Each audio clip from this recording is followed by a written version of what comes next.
Have you ever considered the unending dance of prices in the financial markets? Their ceaseless movement with no defined start or end? This ceaseless dance, my friends, is the essence of trading. It's a world where prices are in perpetual motion, a ballet of numbers that never stops, not even when the markets are officially closed. The opening bell might signify the start of a trading day, but the reality? The reality is that the dance of prices continues, always in motion, always evolving. In this world of perpetual motion, traders are presented with a fascinating yet daunting challenge. Unlike other activities that we're accustomed to, trading lacks a clear structure. There's no script to follow, no set path that guarantees success. It's an environment filled with endless possibilities, each carrying its own potential for profit or loss. Now, this lack of structure isn't just an operational challenge, it presents a psychological hurdle as well. As traders, we're often required to make snap decisions weighing potential profits against potential losses. But how do you decide what's enough, what's too much or too little? The answers to these questions are subjective, influenced by individual beliefs, circumstances, and yes, emotions. Greed, fear, denial. These are just some of the emotions that traders grapple with on a daily basis. Greed can inflate profit expectations, making us believe that there's never enough. Fear, on the other hand, can paralyze us, making us deny losing positions. And denial? Denial can blind us to the realities of the market, impeding our ability to make objective decisions. But here's the interesting part. These emotions, these beliefs, they're all personal. The market, it doesn't care. It doesn't know you. It doesn't know your fears, your desires, your beliefs. Its movements are independent, unaffected by your emotional responses. In this seemingly chaotic dance, traders must navigate their personal beliefs and emotional responses. And that, my friends, is the first step towards successful trading. What drives a trader's decision? Is it the thrill of profit or the fear of loss? These questions bring us to the heart of trading, an arena where the human psyche wrestles with two powerful emotions: greed and fear. Greed, that insatiable desire for more, often leads traders to chase unrealistic profit expectations. It's like a siren song, luring traders deeper into the market's unpredictable waters with the promise of boundless wealth. This can lead to overtrading, where traders, intoxicated by the prospect of limitless profits, make hasty decisions that often result in substantial losses. On the flip side, there's fear, the primal instinct that drives us to avoid danger and safeguard what we have. In trading, fear often manifests as the denial of losing positions. Traders, paralyzed by the dread of loss, tend to hold on to losing trades longer than they should, hoping the market will turn around. This fear-based decision-making can lead to significant financial setbacks. Interestingly, these emotions don't operate in a vacuum. They are deeply influenced by individual beliefs and circumstances. For instance, a trader who has just experienced a significant loss may be more fearful in their subsequent trades.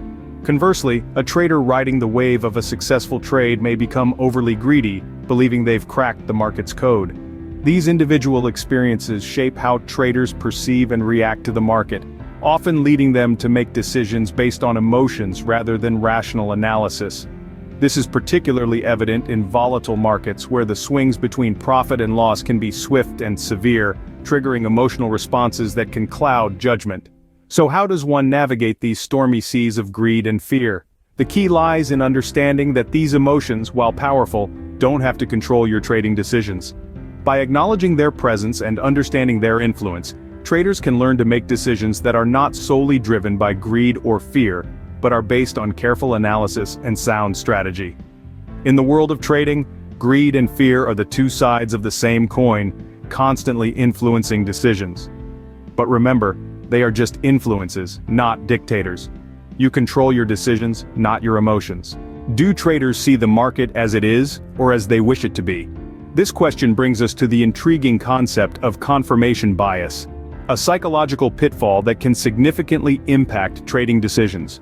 Confirmation bias is a cognitive phenomenon where individuals favor information that confirms their pre-existing beliefs, often leading to statistical errors. In the context of trading, this bias can often cloud a trader's judgment, making them more likely to interpret market information in a way that supports their preconceived notions. Imagine a bullish trader who is convinced that a particular stock is on an upward trend. Even if the market data suggests a potential downturn, This trader might dismiss these indicators as temporary fluctuations, choosing instead to focus on any positive signals that reinforce their belief. The result? A distorted perception of the market that could lead to misguided decisions and potential losses. This is not to say that traders are intentionally ignoring the facts. The power of confirmation bias lies in its subtlety. It quietly influences our interpretation of data, leading us to give more weight to information that supports our views and less to those that challenge them. But here's the kicker. The market doesn't care about our beliefs. It doesn't operate to confirm or refute our preconceptions. It moves according to a complex interplay of factors that are largely independent of individual traders' beliefs. Therefore, allowing confirmation bias to guide trading decisions is akin to trying to navigate a ship based on a map of a different ocean. So, how can traders overcome confirmation bias? The key lies in developing self-awareness and maintaining an objective perspective. This means questioning our assumptions, actively seeking out contradictory information, and being willing to adjust our beliefs in light of new evidence. Trading, at its core, is a game of probabilities, not certainties. And to play this game effectively, traders must be ready to face the market as it is, not as they wish it to be. In the quest for profit, the market's reality can often be blurred by the trader's bias. But remember, the market won't adjust to fit our biases. Instead, we must learn to adjust our biases to fit the market. Does the market care about your beliefs? Does it react to your fear or greed? The answer, quite simply, is no. The market is an entity, a vast expanse of numbers and people, and it is entirely indifferent to our personal beliefs, fears, and desires. It doesn't care if we're right or wrong, if we're greedy or cautious, if we're scared or brave. It simply exists, always in motion, always changing. Take for instance the concept of loss.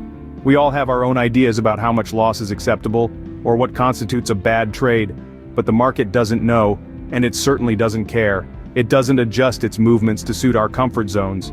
It doesn't stop when we've had enough, or speed up when we're ready for more. It just keeps going, indifferent to our personal thresholds. The same goes for being wrong. We all hate to be wrong. It's a blow to our ego, a dent in our pride. But the market doesn't care about our pride. It doesn't slow down to let us catch up, or pause to let us correct our mistakes. It just keeps moving, oblivious to our need to be right. And what about greed, that insatiable desire for more? The market doesn't feed our greed or curb it. It doesn't give us more because we want more or less because we're satisfied. It simply gives what it gives, indifferent to our desires. Then there's fear, that paralyzing emotion that can stop us in our tracks. The market doesn't care about our fear. It doesn't slow down to reassure us or speed up to scare us. It just keeps moving, oblivious to our fears. And let's not forget about revenge, that desire to get back at the market for a loss. The market is not an adversary to be conquered. It's not something we can fight against or retaliate against. It's just a realm to be navigated, a vast expanse of numbers and people, always in motion, always changing. Remember, the market is not an adversary to be conquered, but a realm to be navigated. So how does one thrive in this perpetual motion of prices? The answer lies at the heart of our very being. It's about self-awareness and emotional control. You see, the world of trading is not just a physical space filled with numbers and graphs. It's a psychological arena where our beliefs, fears, and emotions can either make or break us. Being successful in this arena requires a certain level of self-mastery. It's about understanding our own mental and emotional patterns, recognizing when they are leading us down a destructive path, and having the strength to steer ourselves in a different direction. When we talk about releasing ourselves from negative beliefs and emotions related to trading, it's not about denying their existence. It's about acknowledging them, understanding their origin, and then consciously choosing not to let them dictate our actions. Greed can lead us to chase unrealistic profit expectations. Fear can make us hold on to losing positions longer than we should. And revenge, oh revenge, can turn us into our own worst enemy. But when we understand these emotions, we can stop them from controlling our actions. The market, with all its endless possibilities, can be a psychologically challenging environment. But when we approach it with self-awareness and emotional control, we can navigate it with grace and efficiency. Remember, the market is not a reflection of your worth. It's not personal. It's a vast, complex system that operates independently of our beliefs and emotions. And while we can't control its motion, we can control how we respond to it. So, as you venture into the world of trading, carry this knowledge with you. Understand that the path to success is not about conquering the market, but about mastering yourself. It's about releasing the shackles of negative beliefs and emotions, and embracing the power of self-awareness and emotional control. In the end, mastering the market starts by mastering oneself. Thank you for watching.